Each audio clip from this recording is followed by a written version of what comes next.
Ashley. Hey man, what's going on? I have created something truly extraordinary. Oh shit, for real? What's that? It's called a podcast. Vern, that has already been invented. Yeah, but our show, Cinema Recall, we're going to talk about movies. Oh, okay. You know, like box office blockbusters, Yeah, foreign independent films, gotcha. musicals and animation, Yeah, lots of people do that. S-rated adult flicks. Ew, Vern, no. What makes Cinema Recall different from the rest? Well, we will be offering great content with a wide variety of guests on both our podcast platforms and YouTube as well. Variety. Like, it covers many different genres of film? Exactly. We want to be the show for fans of cult features like Howard the Duck, to be friends with fans of big blockbusters like Spider-Man No Way Home. I still feel like so many other shows do that format. Yeah, but I have two very attractive and good-looking hosts. Vern, it won't matter if they're listening. Maybe they'll enjoy the banter we have with each other and special guests. We can even make a show that includes all lovers of cinema. From art house gems? And raunchy comedies. I like it. A show that celebrates all forms of entertainment. Cinema Recall is available everywhere you find great podcasts. The hell was that? It's our voice promo guy. Follow them on Facebook and Instagram under Cinema Recall Podcast and on Twitter at Cinema_Recall. Vern, can we afford to have a voiceover guy? We can't afford not to. He used to be a voice guy for movie trailers, but now he just follows me around and gives me movie trailer narration. That's really sad. What? Now we're giving him purpose in life. He now has a reason to go on. Check out past episodes at cinemarecall.net. Promise it's fun!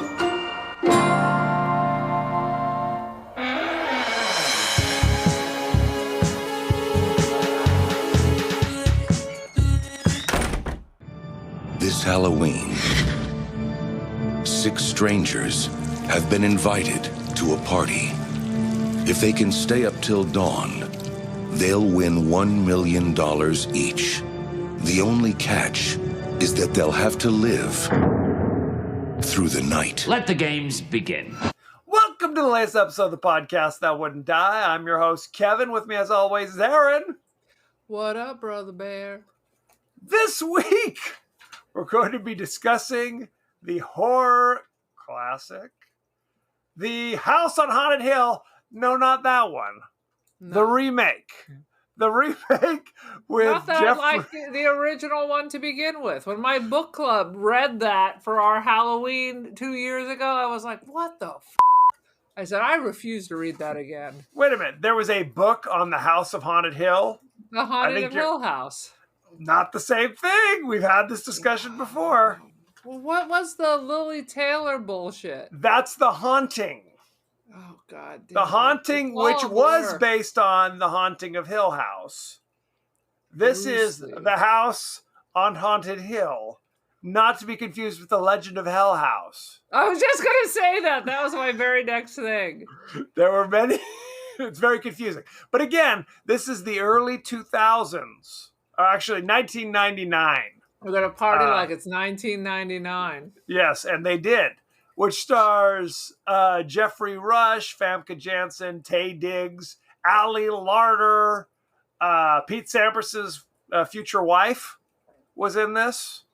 Famke Janssen is one of the most beautiful women I've ever She seen. is.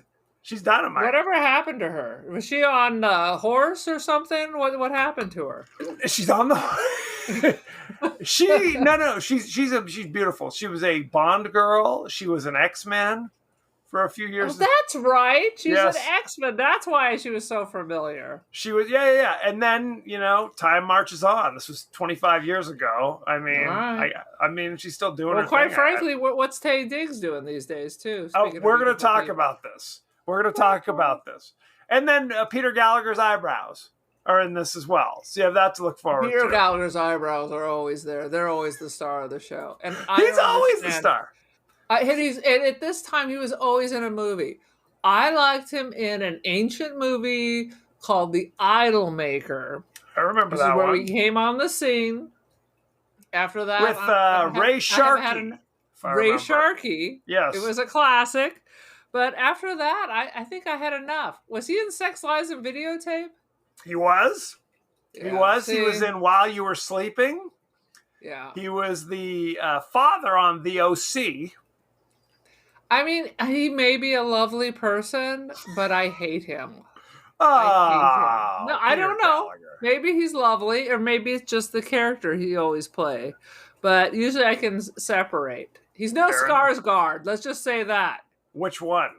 Any of them. Any of them. Fair enough. I mean, he's not even a lesser Skarsgård. Okay. That's something. And Chris Kattan is in this from Saturday Night Live for some bizarre I was reason. shaking my head. All these people. You know, at least Jeffrey Rush didn't he win or was nominated for an Academy Award? Academy And then he Award did winner. Yes. Yeah, Academy Award winner for Shine. Jeffrey Rush trying to do the worst Vincent Price impression ever. Quite gonna frankly, talk I would about have that, too. preferred to see the original, which I've seen a million times. I have. Where's as well. the trap door full of sulfuric acid? I was waiting for that. Why not? Absolutely. This would seem to be the place to have it. Anyway, Brrr. in the podcast that wouldn't die, we discuss guilty pleasures and forgotten classics of the horror and sci-fi genre. Eventually, we're 10 minutes into the podcast with a comedic twist. So good times had by all. Aaron, what's up with you? What you doing?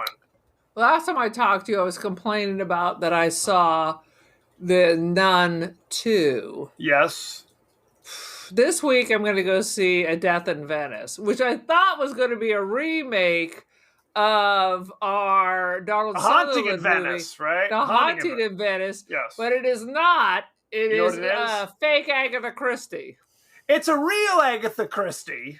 It's not, the title was not The Haunting of Venice. Well, and that's what's so funny. It's like now you got Kenneth Branagh playing Hercule Poirot with a ridiculous, like no one in history ever had a more bizarre mustache. So you're I watching don't the know. commercial. I had this chemistry teacher. Oh, here we go.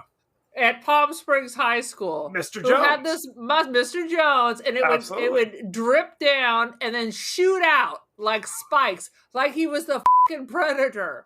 And That's I not remember true. telling that is 100% true. I He remember waxed it he to waxed look it like straight he was. out. No, that's not true. When he I waxed- was there, it was straight out. It wasn't curly Q. It And was- I told Mom, and she says every time she apparently knows him. I remember her saying Yes. something akin to, I'm haunted by the idea of what he looks like coming out of the shower, where it's just all dripping down like he has gills. I'm going to tell you a story. Oh shit! I'm going to tell you a story. I went on, because he would always lead us on the ski trip, yearly ski trip to Mammoth. I didn't know you know how to ski. I do not. You just went on the ski trip. I tried. I mean, no time like the present to learn. You know what I'm saying? So we all were in the same hotel. He came out in the morning to go skiing, and he had not quite waxed it yet, so it was kind of flopping down like this. But yes, and when I was in high school, from what was the fake Simpsons where they're in space, and there was a dude with the little antennas. Futurama. Yes. Futurama, It was and there was the exactly dude with Futurama. the danglies. Yes. I don't know why we're talking about this for 20 minutes. When I was there, he waxed it into kind of like he was like in the French Revolution kind of thing. Like, you know, Fucking French with a little, because who else is doing this? Mr. Jones and people from the 1700s. Anywho. I'm just saying, 10 years later, he apparently moved to, but when I had him, straight out. I can't believe that. That Straight sounds out. like nonsense. Ask my mom. Okay. Ask my mom. She's my mom too, by the way, just for the Well, record. sometimes. I guess. What were we even talking about? That let us down this world path. Mustaches. What? Remember when Kenneth Branagh was a real actor? Oh, yes. Do you remember that? Do you remember watching the 4-hour Hamlet and thinking, this is freaking amazing? Well, vaguely. I mean, the Kenneth Branagh, he appeared on the scene. He was married to Emma Thompson for a brief time there, and it was They were all the Shakespeare. British power couple Absolutely. until All- Frankenstein. he had an affair with Helena Bonham Carter, and that was all she wrote. Uh-huh. So- And honestly, he went into the tank. I think it wasn't just because he cheated on one of the most beloved Absolutely. ladies, but Nanny McPhee. also he was kind of waning at that point. Remember they did that movie together with the scissors? Dead again. They're dead again. Yes, absolutely. Yeah. By the way, I have a funny. I think it's funny. You went and saw The Nun 2, or as I like to call it, The Re-Nun. Or none of this is interesting. How about that? Well, there's that as well. Sweet Jesus. I mean, I do like now the Catholic Church or like some new form of X-Men where our holy relics can turn into, what was that? What was the gauntlet of what bullshit? The gauntlet of the Thanos. Infinity Gauntlet.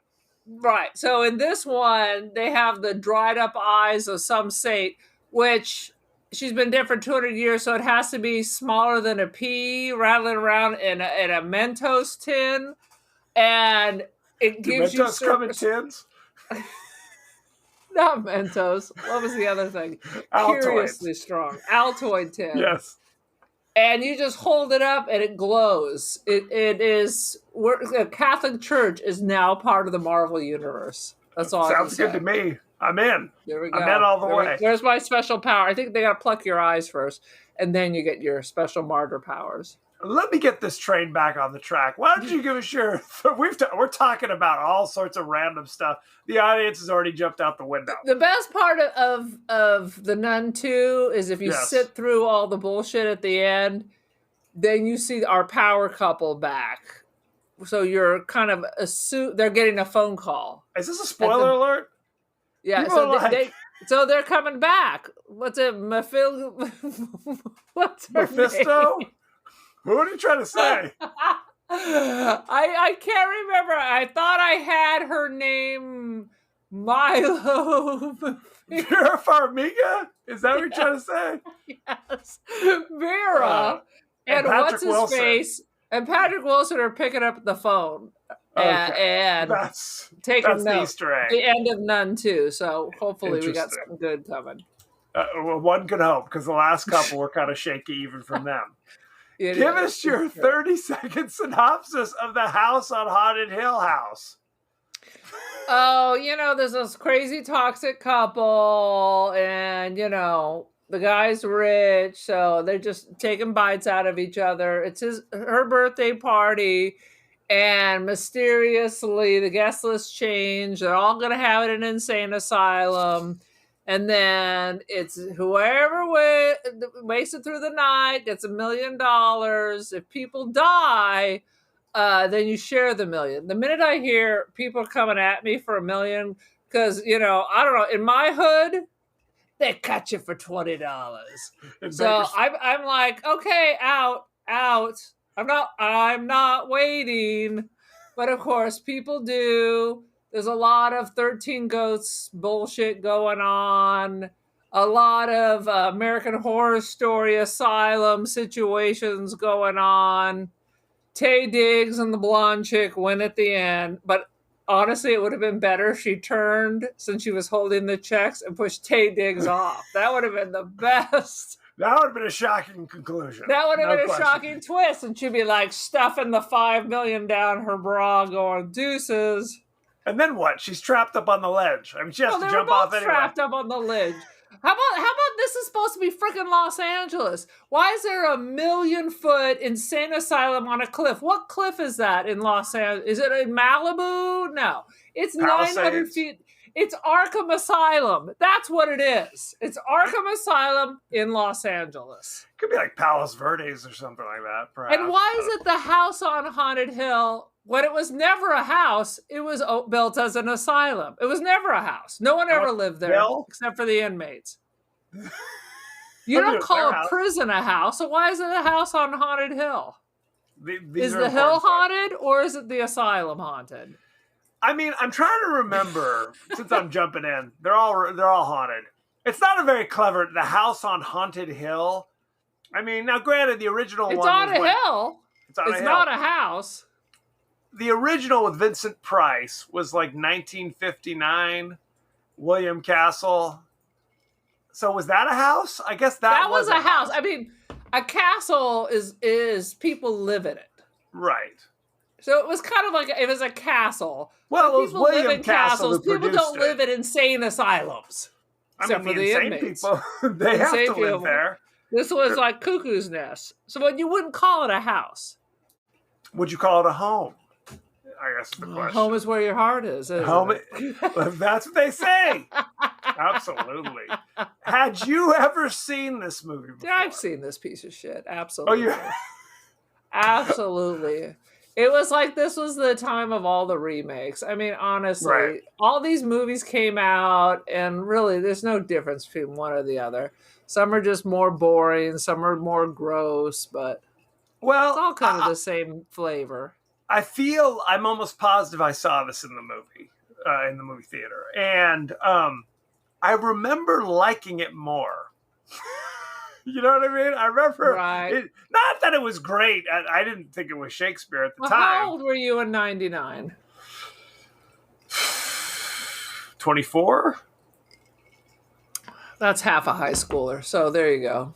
Yeah, something like that. Taste So, I mean, change. yes. But we talked about this before because this movie was made under the Dark Castle banner. They were That's Disney, actively, right?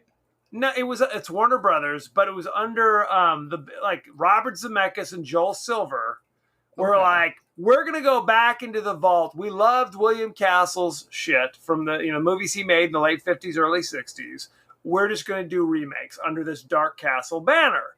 And this was the first one, and it didn't do very well. And the second one was 13 Ghosts, which also didn't do very well. So then they said, F it. We're done. Our experiment is over. There's only so many people that you can have shaking their head quickly. The first time you see that, it looks Like Katharine interesting. Hepburn or what? It's always... It's just the palsy. sweet like Jesus. there's always the ghosts that are shaking their head way Shaking, too quickly, spazzing out. Yeah. having Absolutely. a freak out. No, and I mean, we did 13 Ghosts, I don't know, like a couple months ago. And you didn't enjoy 13 Ghosts that much. I thought it was okay, but I thought it looked very cool. This movie is not okay, and it looks crappy. Like the special ghost effects look like CGI bullshit from a third-rate video game. 100%. It's part of the trilogy of shitty haunted movies. There is The Haunting with Lily Yes. Taylor. There is this piece of crap followed by 13 Ghosts. Let's pump the brakes. You keep saying The Haunting with Lily Taylor. This is The Haunting with Lily Taylor, Liam Neeson, Catherine Zeta-Jones, and Owen Wilson. Right. It was an all-star frickin' cast. All of these are all-star freaking casts. Yes. And people don't know, but there was nothing to the story. There was nothing original. There was No. nothing interesting. No. I mean, in the Lily Taylor, in the original, you're not really sure. Is she Right. crazy? This, they made it obvious that there's all kinds of funky business going on. There's all kinds of funky business going on, for sure. God help her. I really don't care for Lily Taylor. She is Lily. She is God the help boss her. of Tiny girls. Right. Well, I remember Lily Taylor, since we're talking about this now, from Say Anything. She was dating John Cusack for a period, so she Right. was constantly like the friend of John Cusack in all these movies. High Infidelity. They dated in that. High Fidelity, not Infidelity. That's a different movie. That's a High Cinemax. Infidelity is an REO Speedwagon album, and for Okay. whatever reason, even though I love High Fidelity, it always comes out as High Infidelity. I'm taking on the run, baby. Anywho, let's jump in with the highlights on the house on Haunted Hill 99. Mhm. What you got? You go Mhm. first.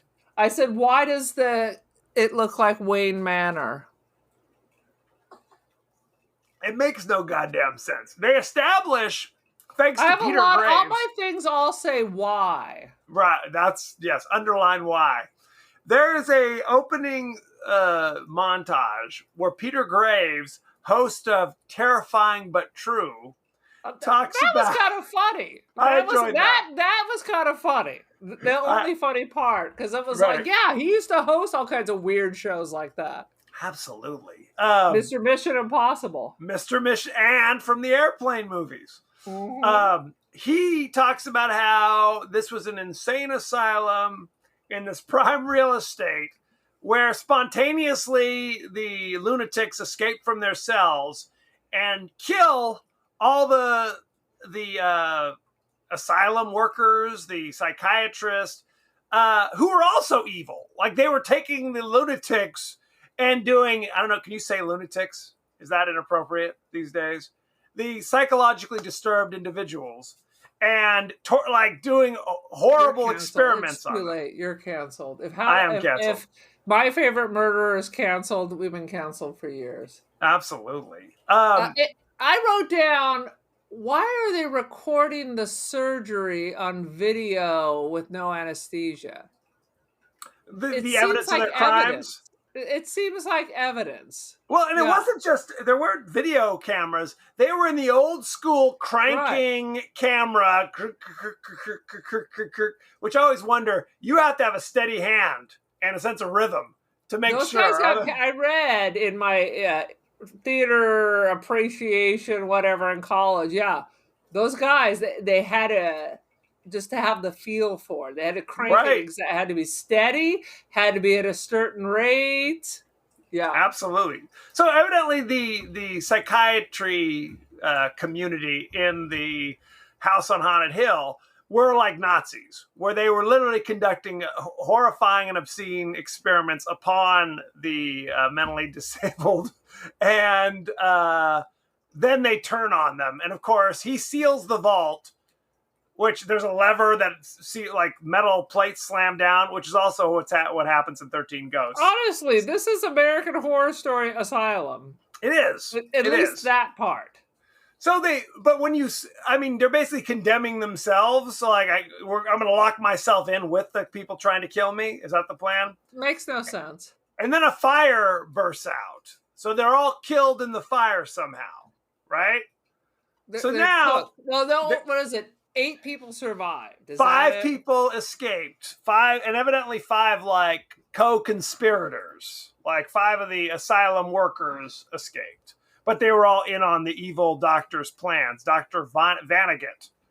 Or Vonnegut. Kurt Vonnegut. I don't remember who was involved. You know, that bastard. He was involved in some way. Here's my question. Please. Who built all this shit? I mean, back in the day, this was the government, churches, but they just let a crazy doctor build. It would have taken 20 years to build this crazy thing. Absolutely. And then it's got weird things that lock everybody in so you can all burn to death.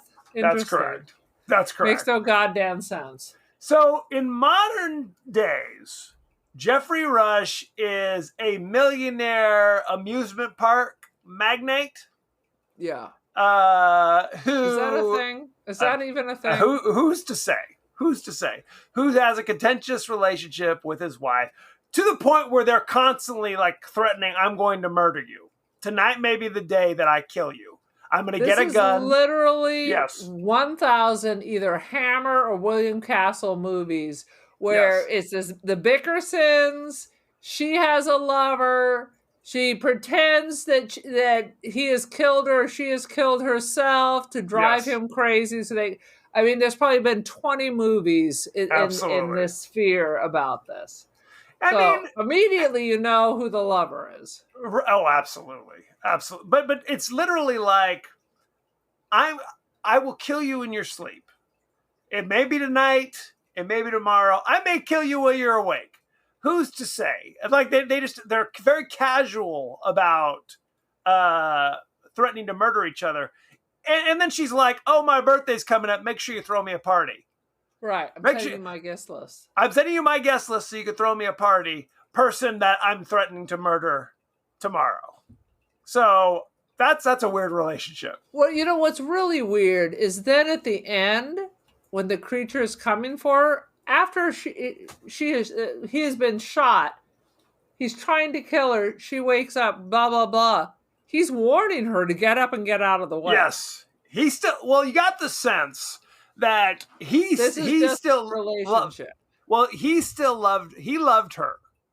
He loved her, but she married him just for his money. Like she found him disgusting. He's Jeffrey Rush. I get it. No offense, Jeffrey, if you're listening. She married him just for his money. And she literally said, this would have been so easy.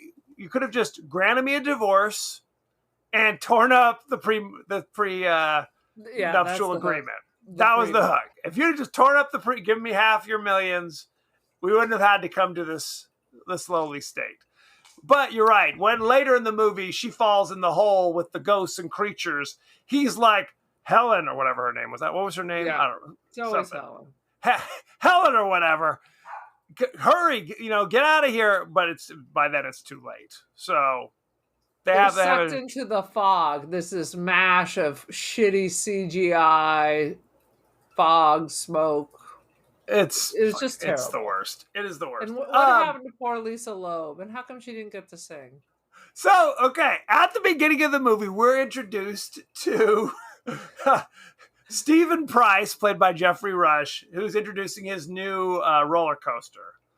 It appears to fly off its tracks, constantly. The car in front of you appears to just sail off into the sunset, and your car is coming up next. Yes. So he's being interviewed by Lisa Loeb. Does she do a lot of acting? She's in this wearing her Lisa Loeb glasses as the interviewer. And the cameraman later went on to have a great career as Spike on Buffy the Vampire Slayer. For years. He was the bizarre other vampire that she had a thing for. Quite popular in his day. Absolutely. So that's when he's talking to his wife. She sends him the guest list for the birthday party that she wants to be thrown at the asylum for some reason. And then we see like some kind of spiritual ghostly thing changes the names on the guest list. So now... And it doesn't bother anyone that there's total strangers just showing up for the birthday party. Well, because the husband and wife are so suspicious of each other.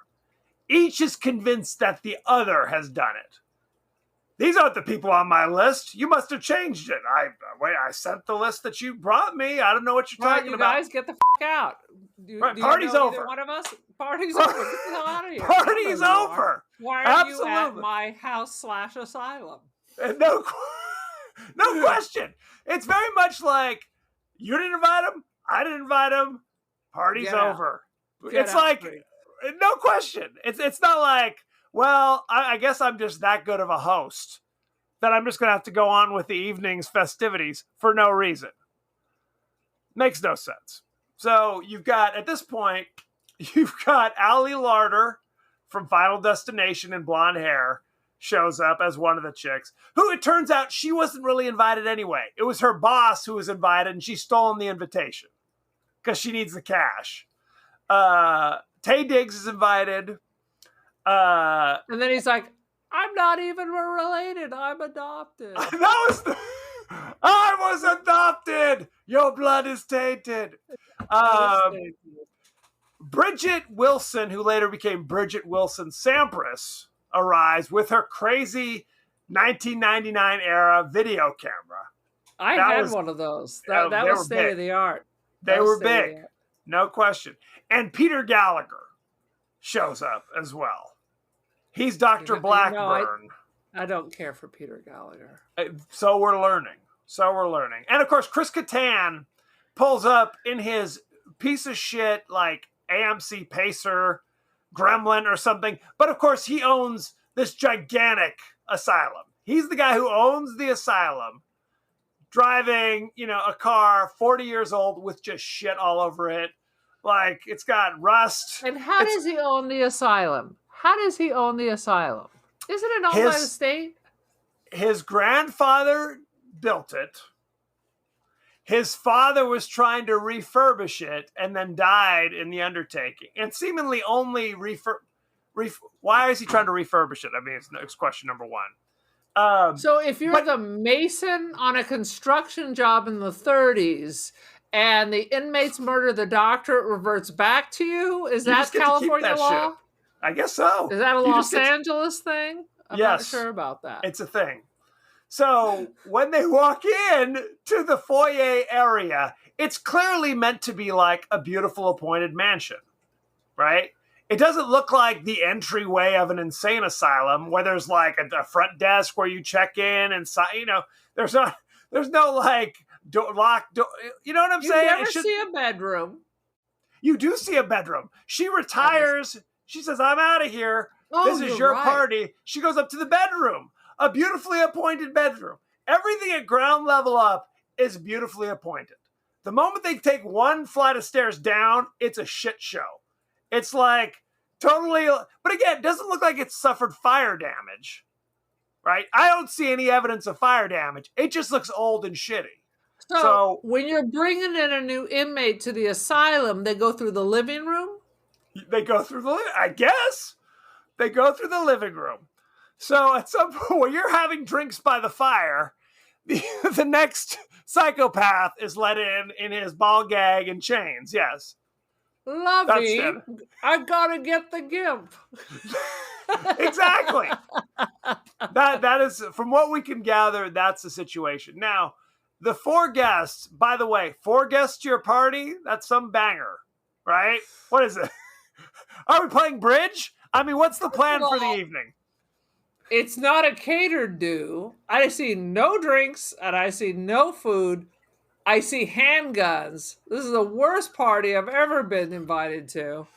Well, he does say there's food and drinks in the other room, but you don't really see anybody drinking. We don't have the budget to show you that. They show Chris Kattan like polishing off some bourbon a couple times. At one point, he's sitting there bitching and complaining, drinking his bourbon, and Taye Diggs just knocks it out of his hands. People are like, whoa, hey, party foul. So all I thought was Erin's going to go find a hiding space and like take a gummy and just hope she falls asleep till 9:30 the next day. That's the plan. Am I right? Exactly. So on the invitations, it says, come to the party. If you stay the night, survive the evening, you'll get $1 million. So of course, these people who are strangers are like, hey, I'm out of work at the moment. Sounds good to me. But then there's the whammy. Anyone who dies, then their money rolls over and shared between the rest. That's when there's dies. a problem. They don't say dies. Happen. Well, what they say, this is before all the steel shutters slam down. The idea is it'll be so scary, people will just say, deuces, I'm out of here. So if you're too afraid, you'll leave. And he says that, and you can leave anytime. And then a second later, all the steel shutters slam down, trapping everybody in there. I'm sorry, there was a mention of people dying. Google it. Look it up. You Google it. So it's meant to be kind of I guess, initially it's supposed to be kind of a creepy Halloween kind of evening or some shit. All I saw was handguns. Yes. What are we doing? Are we playing Russian roulette? Is this Deer Hunter? What are the fun, kooky party games we got going on here? Where's Christopher Walken when you need him? The thinking man sex symbol. Wouldn't that be right? Great? Not the thinking man sex. Maybe it is a thinking man sex symbol. Who's to say? I don't judge. Who's to say? So Walken is an icon. Evidently, Jeffrey Rush has set up the house with all sorts of kooky, spooky things. But honestly, we don't really see any of like his shit, right? It seems like everything that goes down is like the inherent house's shit. Wouldn't you agree? Like you don't see a skeleton pop out of the door kind of thing. Right? Right? That's the kind of stuff you saw in the original. Skeletons jumping out of closets and stuff. Now, in the original, if I remember correctly, there was a thing where it's like the wife is trying to kill her wealthy husband, who was Vincent Price in the original. And she brings her lover, which it's like a grand surprise. Oh, he's the lover. It's a dude to help from her. Bonanza or something. It was Richard Long. Who was No, Richard not Long? Bonanza. The other Western show. I was like, Haas? Is Haas helping out? Was it Adam? It's the professor from Nanny and the Professor. That's not a real show, by the way. The professor from Gilligan's Island is a real show. Okay, Nanny and the Professor was a real show. You're making I'm going to tell you what Western Big Valley, Richard Long was. Wagon Big Train. Valley. Yeah, I think Rawhide. it was Big Valley. Rawhide. Lee Majors. Lee Majors was in Big Valley. Big Valley. Big Valley, Nanny and the Professor, Bourbon Street Beat, and 77 Sunset Strip. Okay, that shit don't mean nothing to me. I know, but Big Valley. He was in Big Valley, and he was the lover. So on Big Valley, he was one of the sons. Right. Correct? Not the drifter Lee Majors, is what you're saying. The bastard son of a previous relationship who shows up on the first episode. It was a different time, Kevin. A different time. You got to do what you got to do in the Old West. Anywho, so that was a thing. And if I remember, and again, I could look it up, but I'm not going to. There was no ghost. There was no actual ghost going down. It was just scary shit set up to scare you. But there was a vat of sulfuric acid that was meant to have Vincent Price falls in. Sadly, you don't know. You don't know when you're going to need stuff like that. A vat of sulfuric acid, and then spoiler alert: the wife gets scared and falls into the vat. Whoops, my bad. Yes. So there was none of that. I did it again. Pretty much. I fell in the acid. So there's none of that. It was basically like they took the basic premise of angry married couple, house full of strangers, in a crazy house, and shit goes down.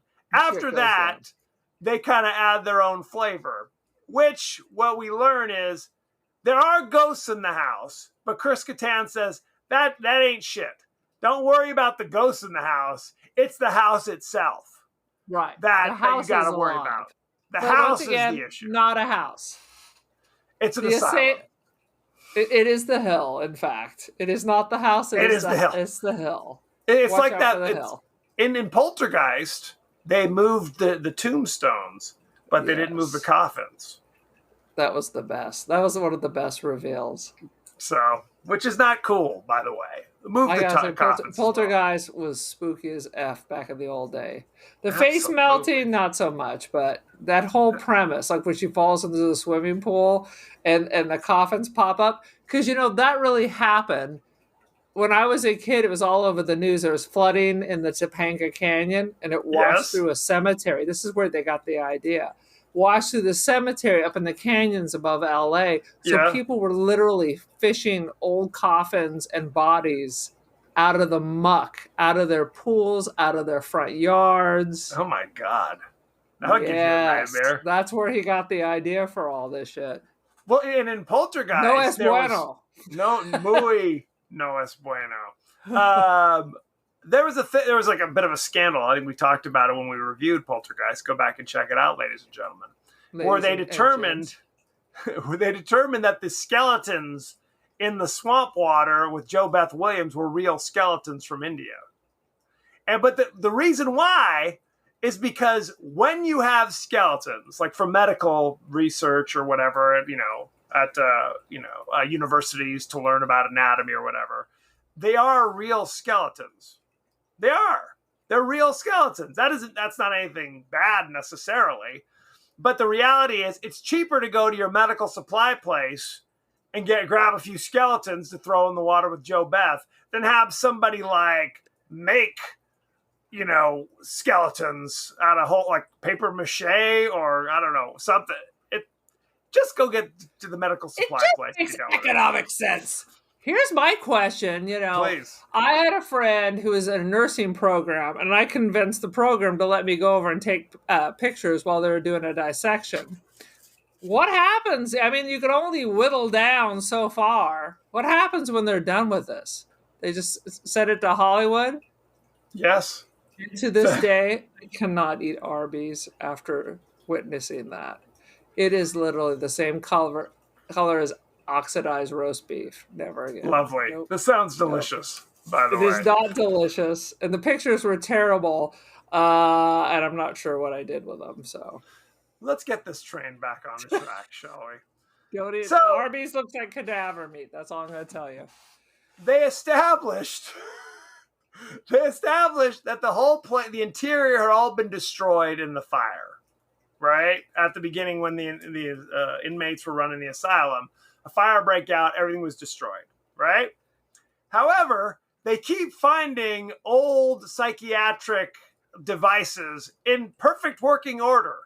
There's the electroshock treatment table. Since There's the 1930s, let's put the this out. We're talking this happened in 31.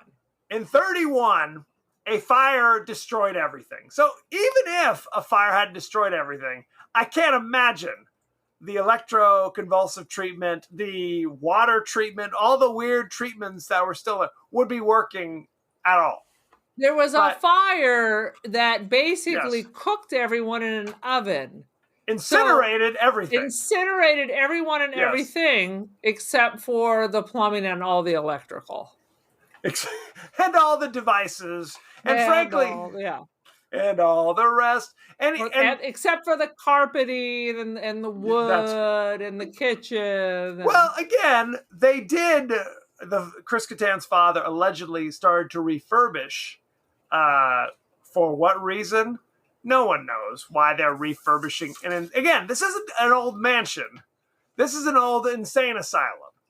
This reminds me of the Pope's Exorcist, where they've inherited this abbey from her dead husband, so they're going to take their last 3 cents to try to fix it up to sell it. Sell the motherfucker. Chris Kattan, you're driving around in a sloppy jalopy in LA. They ain't going to fly. Sell this bitch. Absolutely. Fix it up. For what? They can't barely run out the Queen Mary. Do you want people don't want to stay in your Arkham Asylum? They do not. They do not. That is apparently alive and eats people. That is correct. That is correct.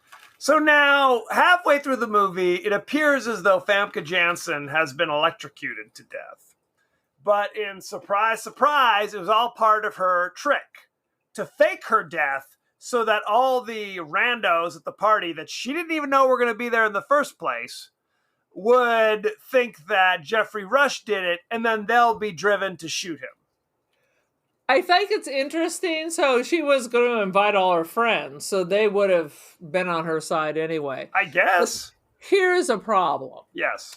So we find her getting shocked. I mean, she's seizuring like she ain't coming back from that, right? She's flailing, she's bouncing.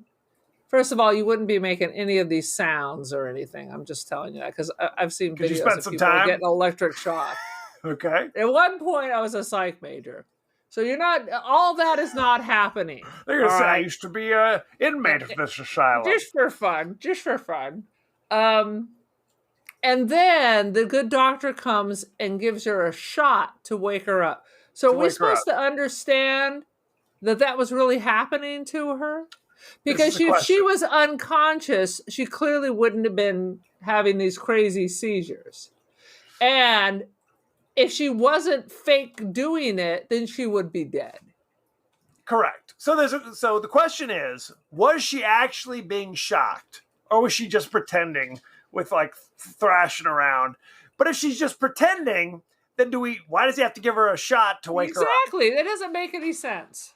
So then we assume, so she really did hook herself up to the electroshock treatment. She's committed to this bit, evidently. I'm going to make sure I get so much electricity pouring through my veins that I'm literally spasming, flopping on the table like a trout for far too long. I mean, it's a firestorm in your brain. First of all, people who have electric shock, they have amnesia. Right. So she's not going to remember all of this nonsense. Right. So it's all poo-poo and cuckoo. It's all poo-poo and cuckoo. Now, Dr. Blackburn revives her, which reveals that they were lovers. And they're talking about, oh, yeah, it was our plan.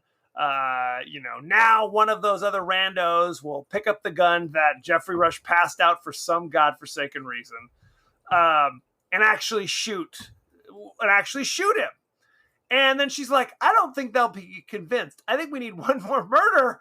And then she just, for no reason at all, stabs Dr. Blackburn, her lover, and flops him on the ground and throws the knife on the floor for them to discover later.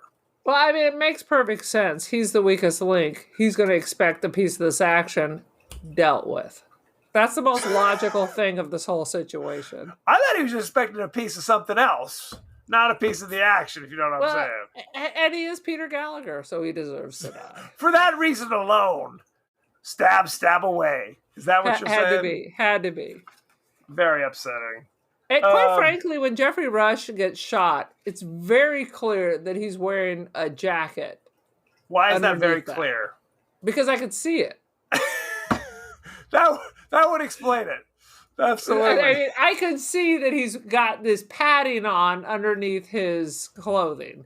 Because he was Interesting. fairly a thin guy in this film. Later was. on, not so much. He was. When I was looking up notes about his appearance, because his name is Price, obviously an homage Vincent to Price. Vincent, With but same his mustache. appearance was not based upon Vincent Price in The House on Haunted Hill. Do you know what it was based on? It's whatever he says is a lie. Tell me. When you hear it, you're going to be like, It's Hitler. John Waters. Oh. You're like, ooh, now that you mentioned Quite it. frankly, I mean, there's nothing about his betrayal that's John Waters. That's Just what he the was going mustache. for, especially the Just the crazy, mustache. the pencil thin mustache. That's what he was going for. That's very interesting. Originally, It is the same as Vincent Price's in this movie.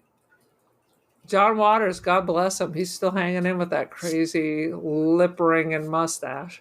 he loves it. He That's his does. move.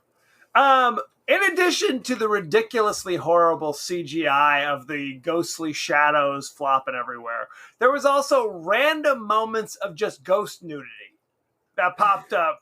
Did you notice this? Where it's like, oh my God, there's a ghostly vision. There'd be some chick like topless. But the turning around. women had like weird makeup on their faces, but were not. The rest of their body was clearly nude and nothing wrong Yes, with it. that's correct.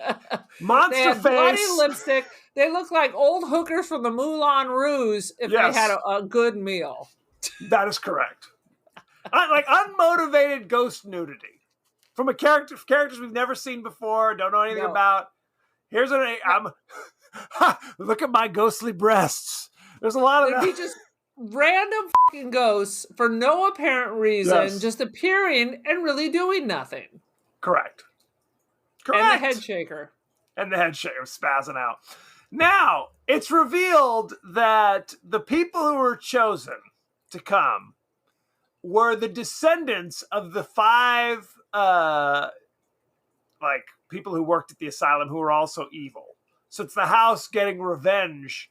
That's why they were invited back.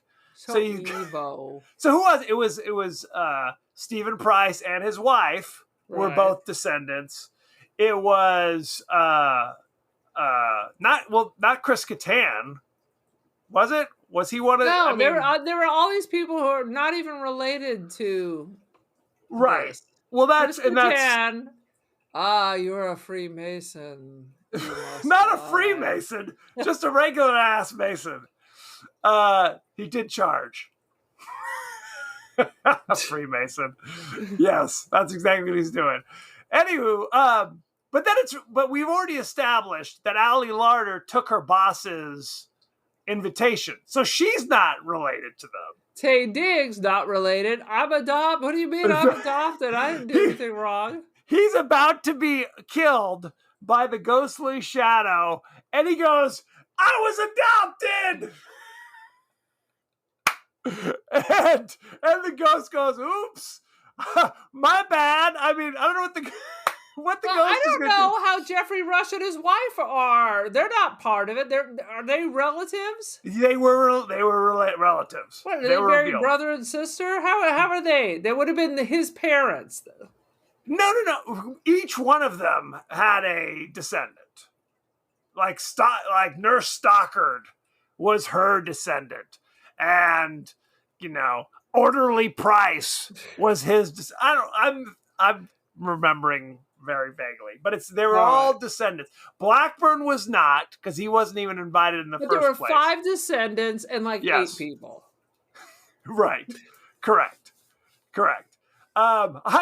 And then a ghostly Chris Kattan, who was killed earlier, grabs the rope or whatever and opens up the steel girders to let Tay Diggs slip out the door.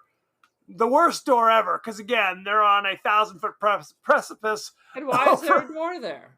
Who what? knows? And now Right. what? You got to go back downstairs because nobody knows you're there. You're just going to sit Right. there until you become little skeletons and blow away. That's correct. They're trapped on the highest parapet over the cliff. The ghost was nice enough to slip them the 5 cashier's checks for millions of dollars. But again, they're like, how are we going to get down? Laugh take, freeze frame, then it cuts to the credits. But this is an important question. No explanation. Steel doors are still slammed shut. So they're screwed. And I like how the ghost's like, even we can't get through the steel doors. You're safe. So. Okay. But then how did the ghost get into his office to change everything? Oh, because the window was open. I see. So the ghost just knew where his office was and just yes.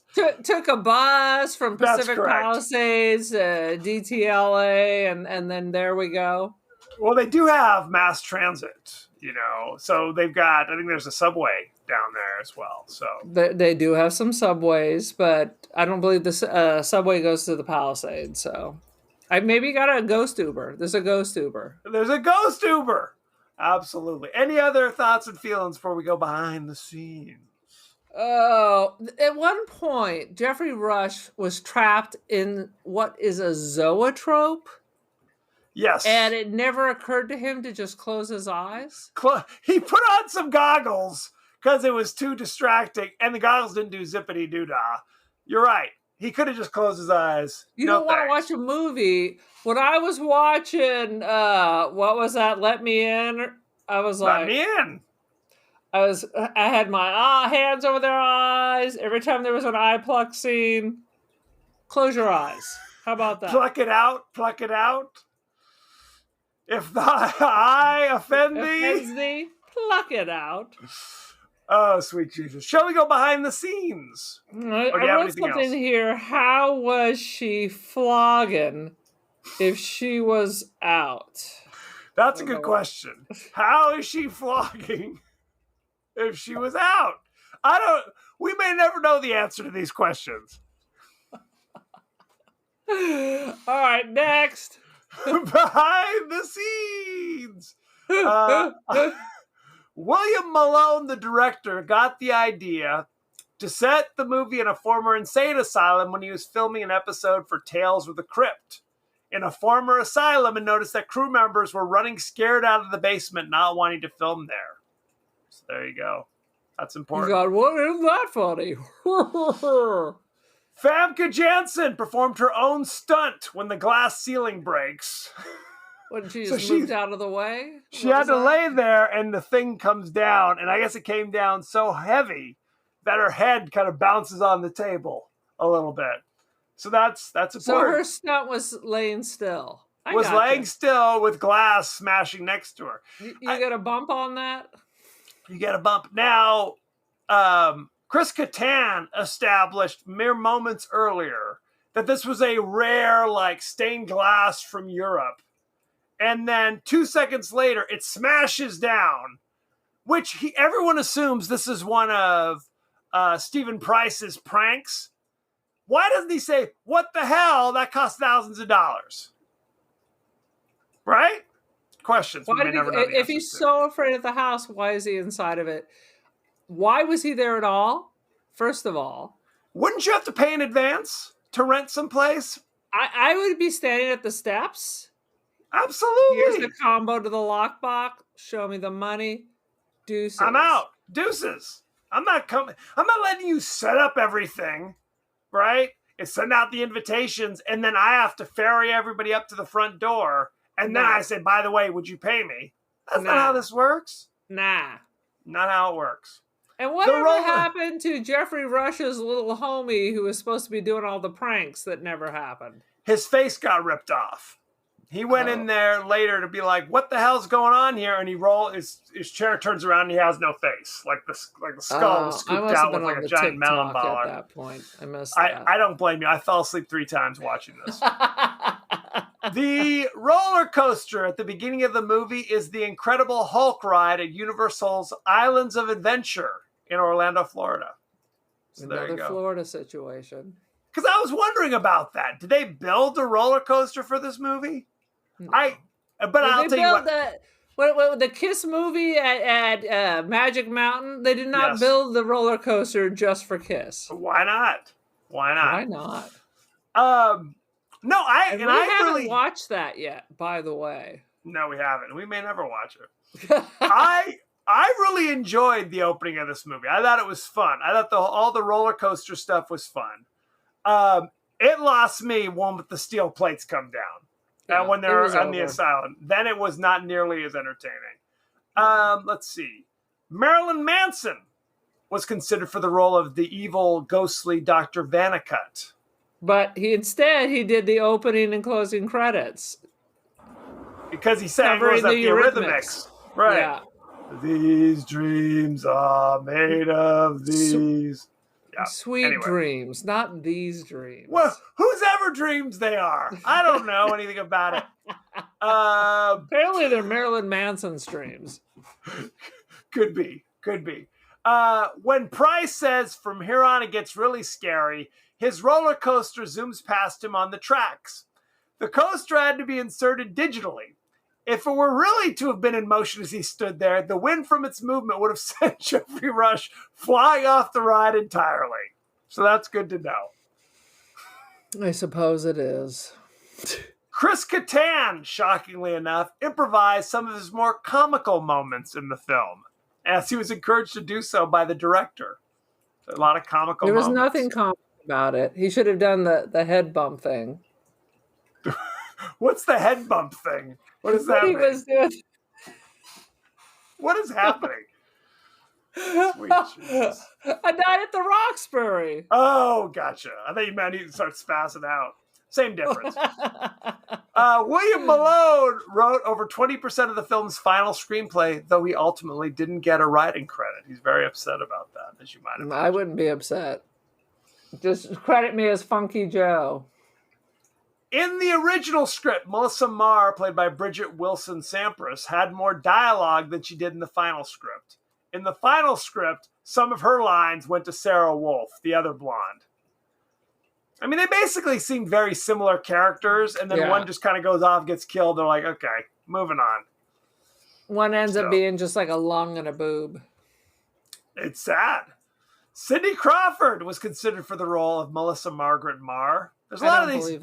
I don't believe that. I love when they say we considered them, and then they said no.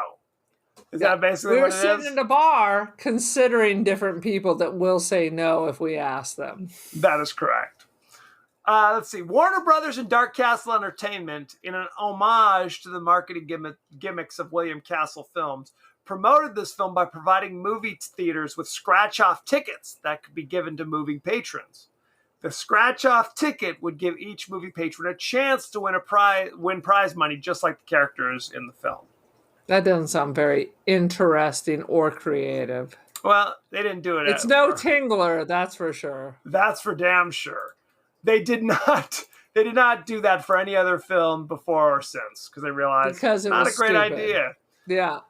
Let's talk about the cast and crew, shall we? Let's. The director is William Malone.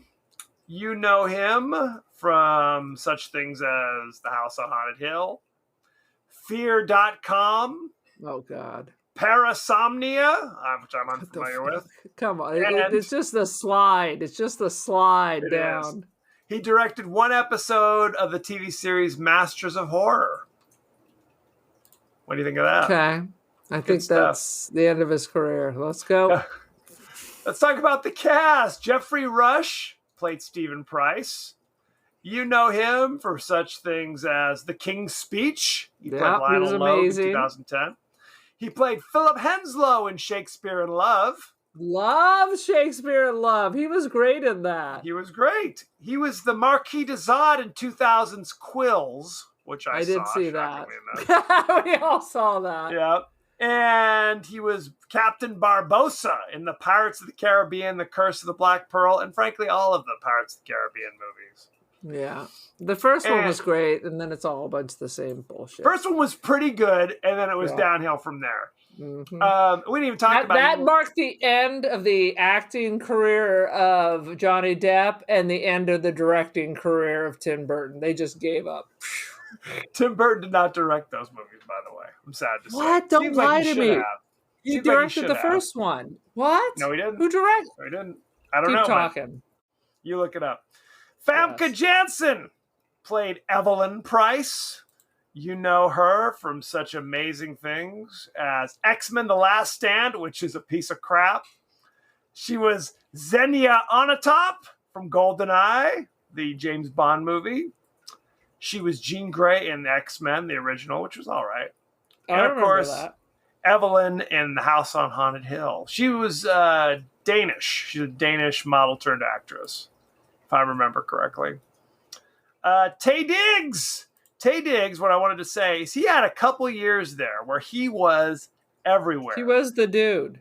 He was the dude. He was in Rent on Broadway, and then he was How Stella Got Her Groove Back, and then he was all over the place. He was married to Adele Dazeem, Idina Menzel for a couple years there as well. Yeah. So he had good things going on. And then he stopped. He was in Chicago as band leader in 2002. That's He was- right. Yep. He I love was Chicago. Eddie in House on Haunted Hill. He was Benjamin Coffin III in Rent, reprising his theatrical role. And he was Brant in something called Equilibrium, which I'm unfamiliar with. So there you go. No mention of How Stella Got Her Groove Back, sad to say. Let's see. Womp, womp. Peter Gallagher played Blackburn. You know him from American Beauty. Also I never playing liked the other that man. movie. He was in 92 episodes as Sandy Cohen in The OC. Sandy Cohen. Peter Gallagher's not Jewish. Chuck By the Cedar. way, you are correct, but there's a rumor he may be tapped for what is it, the fifth or sixth one? Oh my God, what's happening? Sorry. So apparently Tim Burton just stopped directing films just coincidentally. He did. Was it Roland Emmerich who directed it? Yeah, Am I right? something like that. Some kind of Okay, that's crazy not helpful. Danish with lines through the letters or something. Umlauts. He was Peter in While You Were Sleeping in Gore 95. Gore Verbinski, 1 I through knew 3. Rob Marshall, 4. Joaquin Ronin with a line through the O, 5. Espen Sandberg, 5. What? That's bizarre. There's 2 directors for 5. Chris Kattan played Pritchett, the guy who owns the asylum for some reason. You know him from A Night at the Roxbury, House on Haunted Hill, Undercover Brother. Undercover Brother. I love that movie. I enjoyed it as well. And The Ridiculous Six in 2015 with Adam Sandler. So there you go. Beautiful. Ali Larder played Sarah. You know her from such things as Final Destination. She played Clear Rivers in Final Destination. She was in Obsessed in 2009. Unfamiliar. She had a smallish role in Legally Blonde in 2001, which is actually, if you haven't seen Legally Blonde, it's actually surprisingly entertaining. It is entertaining. You can't. It really lie. is. The sequel blows, but the first one was quite good. Mhm. And she was in Resident Evil: The Final Chapter, which I believe was not the final chapter. It never is. It never is. It's always a lie. Sad but true. Bridget Wilson Sampras. At the time, she was just Bridget Wilson. You know her. Which she one was- is she? She was the other blonde woman who died with the okay. camera. All right, gotcha. She played Sonya Blade in 1995's Mortal Kombat. She was in 95's Billy Madison. She was in 93's Last Action Hero with Arnold Schwarzenegger. And she had a very small role in I Know What You Did Last Summer in 1997. What did they do? They ran over some longshoremen. Something like that. All right. And I always laugh that the sequel is called I Still Know What You Did Last Summer. That's wrong. should be I Still Know What You Did 2 summers ago. 2 summers ago. Two Absolutely. and a half summers ago. I know what Exactly. went on during spring break. How about that? Jeffrey Combs played Dr. Vaniket. You know him from The Frighteners. He was in Reanimator, Herbert West in 1985. Absolutely. Good to see he was still kicking around. Still doing his thing. He was in 32 episodes of Star Trek Deep Space Nine, playing a variety of characters. Nice. 32 episodes. Good for 32, him. not bad. He was in Would You Rather in 2012. Anybody else you want Would to know you about Peter rather have Graves $1 or million Lisa Loeb? or be poor? I've listed basically the entire cast. Do you want to know I about Lisa guess Loeb so. or Peter Graves at the stage of the game? Or What's Lisa Loeb up to these days? And why Lisa was Loeb- she in for 30 seconds? Lisa Loeb And played nobody Channel knows 3 who Lisa reporter. Loeb is right now. Her big hit was Stay. Do you remember that one? No.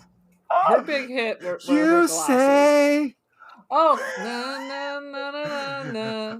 I'd only hear what I want to. There you go. That's right. The Thank song was you. Stay. Thank you. From Reality Bites. She did the I song. did like Reality Bites. A classic She 90s was movie. she was Channel 3 reporter in 1999's House on Haunted Hill. She was in the soundtrack for Legally Blonde, the soundtrack for Twister. She played Lisa Loeb in Hot Tub Time Machine #2 in 2015. God, there was a number 2? That was the one that John Cusack said, not going to do it. Very sad. Good call. Good call. Peter friend. Graves played Peter Graves. You know him. He was in Stalag 17 in 1953. He was Captain Clarence Over on Airplane 1980. He played 143 episodes as Jim Phelps in Mission Impossible. Yeah. There you go. And in 1955, he was in The Night of the Hunter.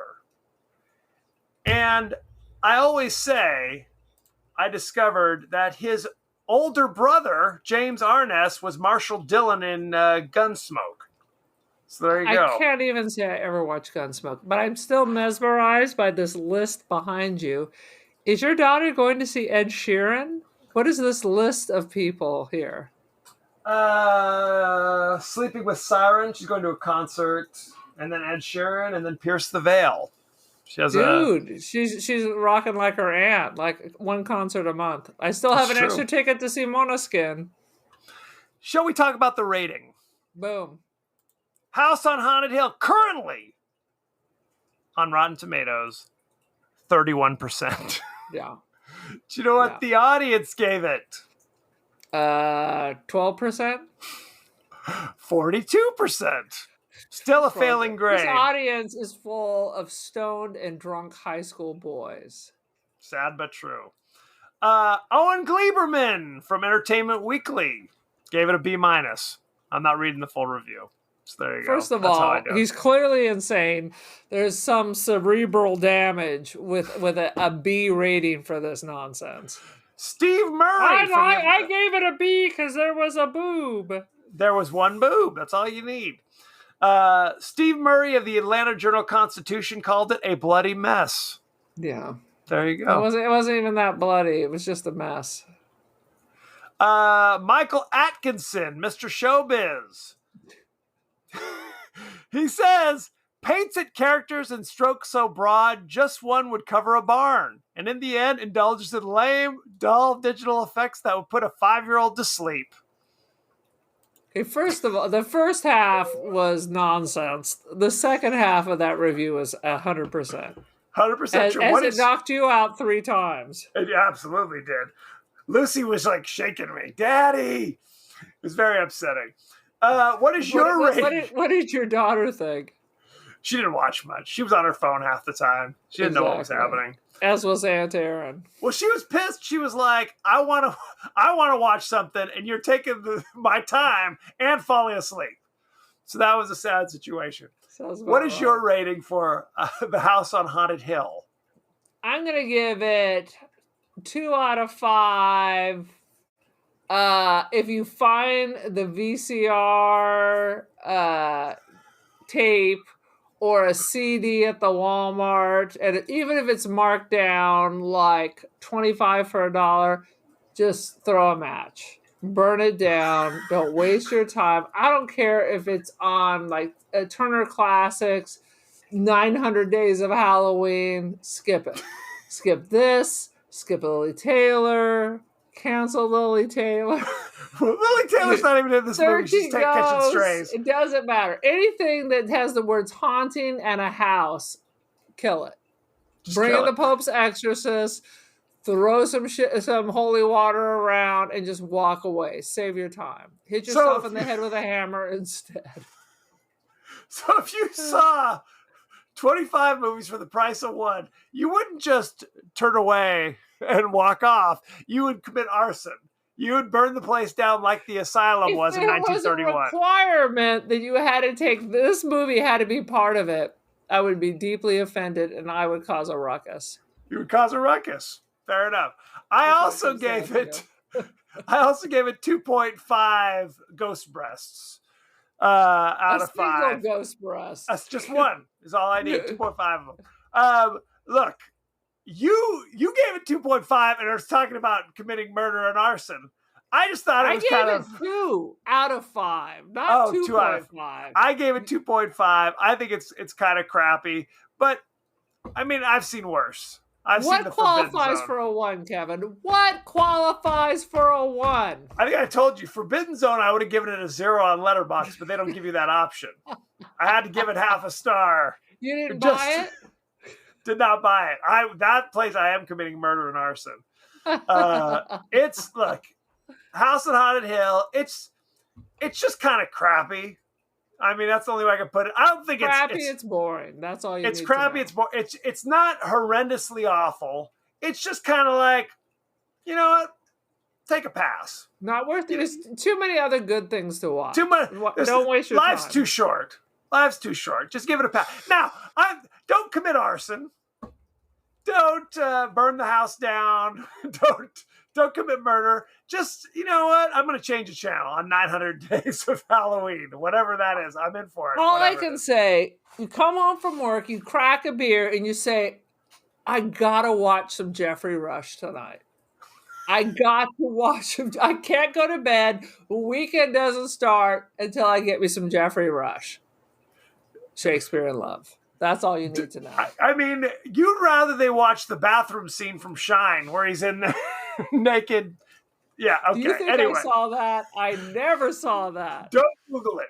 Let me just put it that way. No. Anywho, thank you very much. Go to our pages on Facebook. We're on X. We're on Threads. We're on Instagram. We're on TikTok. You can email. We're on YouTube. For goodness sake. We're on YouTube. We're on YouTube. You could be watching us as we speak, for goodness sake. You can also email us at the podcast that wouldn't die at Gmail. We are on Apple Podcasts, Spotify, anywhere the finer podcasts are available. So don't forget to like, share, rate, and review. Won't you? Won't you please? Aaron, what is your social media situation these days? I am watching less and less media, I have to tell you that. That's a good way to be. I'm on, of course, we're on the TikTok. I'm on the gram. I am the Cult of Aaron. Join the cult. I am Don't Feed the Pigeon. Professionally, I'm at Artsy and First Dibs, Aaron Doherty. Check it out. Check it out. As you guys know, we like to do viewer-listener mail feedback from time to time. So we have some fancy comments from our friends on the internet. Because we fancy that way. Discussing the movie Megan that we reviewed a week or so ago.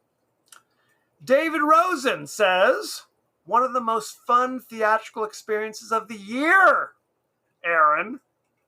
Take that put that in your pipe and smoke it. Aaron was not a fan of Megan. Josh Hatcher says, discount Child's Play, which was already Child's Play. So I liked it better than Child's Play. Let's just put that out there. And for some reason, My Buddy popped up on my TikTok, and I was just like, no. My buddy Chucky. Let me reread this. So Discount Child's Play 2019. So there was a remake of Child's Play we did not watch, which I guess changed the mythology to make it more of a robot kind of situation. So Discount Child's Play, which was already Discount Child's Play. So there you go. So it's yeah, you get what I'm trying to say eventually. I'm get not there sure. eventually.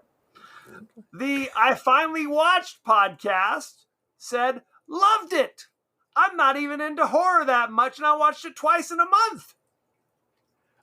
The best part of Megan is just she's so judgy with that mom. Like, what are you gonna do now? Come on, come on. That's the best part of her bitching and nagging. Love it. I might need to get a Megan. Casey, seriously, flush the toilet. That was my favorite moment. Seismic Cinema says, love this movie, found the doll proper creepy. Good time at the cinema. Oh, that person's British for sure. Absolutely. Tara Newkirk, who we might be familiar with, says, dying to know if Megan was supposed to look like the Olsen girls. Olsen girls for sure. Or was it Nellie Olsen? The youngest one in curls. Hallmark of Greatness. I know there's a better cut of it floating about, but I was kind of underwhelmed by it. If there's a murder robot knocking about, I want to see it go full rampage mode. And also stop killing dogs as a gateway to humans. Dude, because he said that. Yes. What if it was Megan versus the Terminator? Dude, this could be. They already got Alien versus Predator. Why not Terminator versus Megan? Well, I would pay to see that. Then you get pay to see that. Adult Arnold Schwarzenegger beating up a little girl. I don't know if that would work. She's not a little girl. She's a murderous robot. She could nag him. Really? Did you pee on the floor again? Could you put the seat down? Really, Arnold? Again? Hey, I've often said, I'll put the seat down, but when you're done, you need to put the seat back up. I think we both, I think it's fair it's about, bad feng shui. That whole lid needs to be shut down and closed.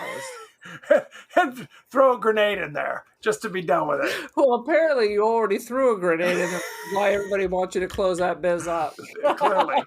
Sad but true, indeed. Next week, we're going to be discussing the horror classic Eraserhead. Oh, sweet Jesus. Aaron is punishing me. Yes. You can watch it on Apple TV for $3.99. That's not cool. But you watch it for free on Max. On Max. Right. Perfect. Or if you have, I think it's the Criterion collection. My eyesight's getting I bad. do not collect Criterion. So it's free if you want to watch that. So I've seen it once many moons ago. It's been a while. Don't remember having a good feeling about it, though. I got to be honest with you. It was a freak show, that's for sure. It's a freak show, that's for sure.